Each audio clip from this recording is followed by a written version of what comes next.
Welcome back to my channel. If you're new here, my name is Sonia, a self-taught designer, hand letterer, and illustrator. We can also connect on Instagram, just drawing words. In today's video, I brought you something that's a little bit different. It's not going to be a Procreate tutorial. Today, I'm going to show you how I present my artwork to a client in a real project. So starting from creative brief to the sketch concepts and my final artwork, I'm going to walk you through my presentation process. This in particular is specific for hand lettering and illustration project. However, it can be applicable to any other artwork project. So if this is something that interests you, keep on watching. Make sure you know your creative brief. So the first step to a successful project is to make sure you fully understand the creative brief, what the goals are, what's the purpose, and what are their requiring for this project. So this is a real creative brief I got from my client. The purpose of this project was to create a artwork for social media posting. Specifically, they were wanting something that encouraged caring behavior and spread a little kindness, something that could be still or animated and fun and playful. This particular artwork was to celebrate St. Patrick's Day. The only thing in terms of the concepts for this project, I really did almost have 100% creative freedom. They just wanted me to create something that's unique in my style, something fun, positive, upbeat. The one specific thing they required me to do here is that I had to use their copy, which was "You're the pot of gold" at the end of my rainbow.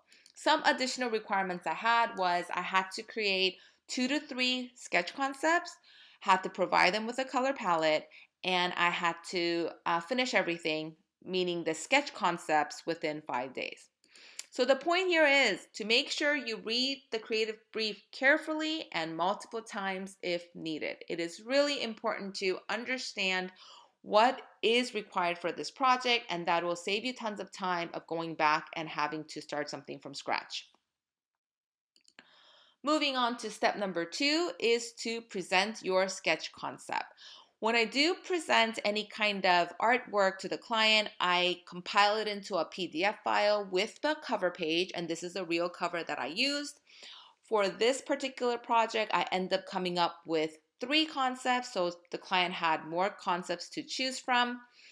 And I would include the name of the concept, the number of the concept with the title. I would add some of the thoughts behind my design as a little bit of description, adding the sketch and the color palette as they have requested. So in this case, I also colored it on the sketch, on top of the sketch, to show them which color is going to go where. And I also add a little extra, the thought process behind why I decided to choose these colors. This one is not a requirement, but something that I do all the time is labeling each pages with my business name and the page number. So in any case the client wants to print it out and have a meeting, it is all like nice and organized. So the point here on step 2 is you want to create a presentation deck that's visually appealing and easy for your clients to follow. This is the rest of the presentation I created within this deck is same format for concept number 2 and concept number 3.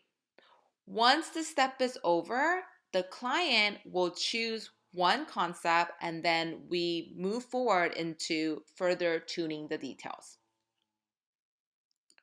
So step number 3 is another presentation with the finished artwork. So they ended up liking concept number 2 and concept number 3. Actually, they decided to go with 2 concepts and trying to see which one works better. The only thing about concept number 2 was they wanted to see the heart colors in pink and also in gold. So I have presented with 2 options there. For concept number 3, they didn't quite like the dog idea because they thought the audience was too specific to pet owners or pet lovers. So they asked me to swap the dog character, to something else that represents St. Patrick's Day. So here I presented them with a leprechaun character hugging a cute 4-leaf clover character here. So once that was presented, the client made the selection. And again, it depends on which client you work with. Sometimes you have not too many revisions. Sometimes you have to go rounds of revisions to further tune the artwork. And this is the actual concept they ended up going with, which is concept number 2, and with the gold color heart. So this is the real artwork that they have posted on their social media. Alright, so that's it from me for today. If you enjoyed this video, please don't forget to give it a thumbs up. Also, let me know in the comments below what you think of this kind of a presentation style video. Also, if you're interested in looking at how I present logo design to a real client, also let me know in the comments below. Other than that, if you enjoyed this video, please make sure you subscribe so you don't miss any of these videos. Alright, thank you for watching, and I'll see you next time. Bye!